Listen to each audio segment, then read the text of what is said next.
The rental prices definitely increased significantly in the last few years. We've definitely seen an increase in students talking about housing stress.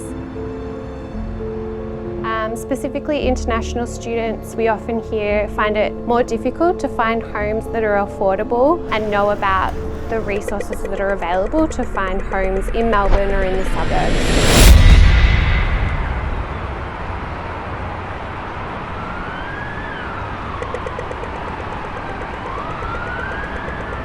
Hi, my name is Manu Felipe. I am an international student from the RMIT University.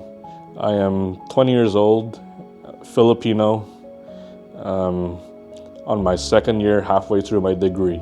When I first lived here in Melbourne, I stayed in an international house. You're pretty much paying like $600-700 a week.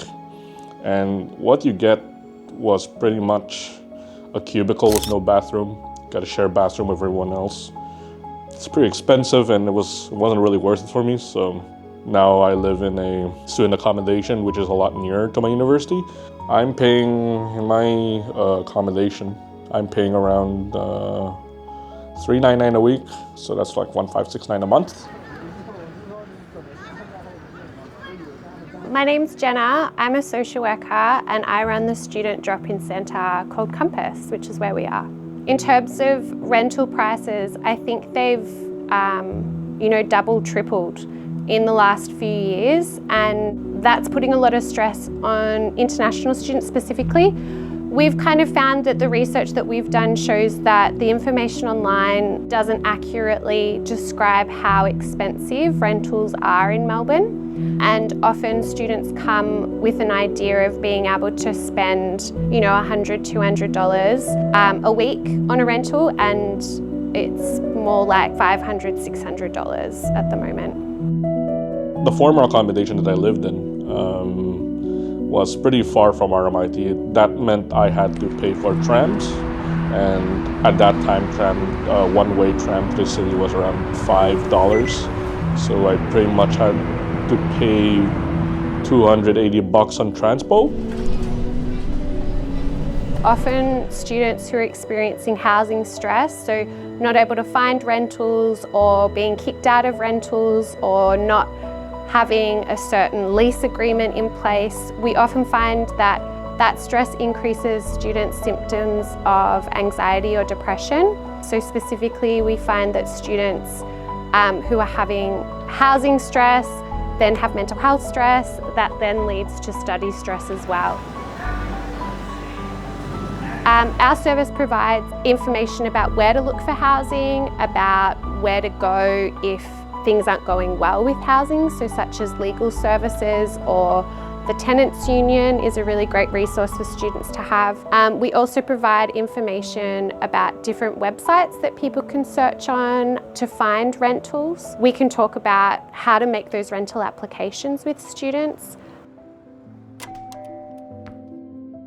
And but like laundry is like what, $5 for wash, $5 for dry.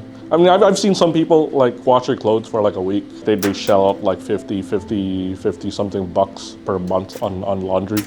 Make sure I don't spend like a large amount or an excessively large amount on just laundry. Here at Compass, we help students refer down to the services at RMIT, where you can apply for financial support. There's specific grants that can help around money when you're needing to move. So they can talk to students about the costs around moving, so things like bonds and paying for your first month and things like that. Giving students rights around their housing too can be really important. From my perspective as a social worker and as someone that has worked in mental health for many years, is that all of these issues are connected. So if we provide really good mental health support, if we can provide accessible housing, affordable housing, we can provide students with financial support around the cost of living, I think all of those things are connected, and I think there's a lot of things that organisations can do to provide that type of support to students. Another really important part of these services is in the role to to support international students is for our services to be out there and to be accessible.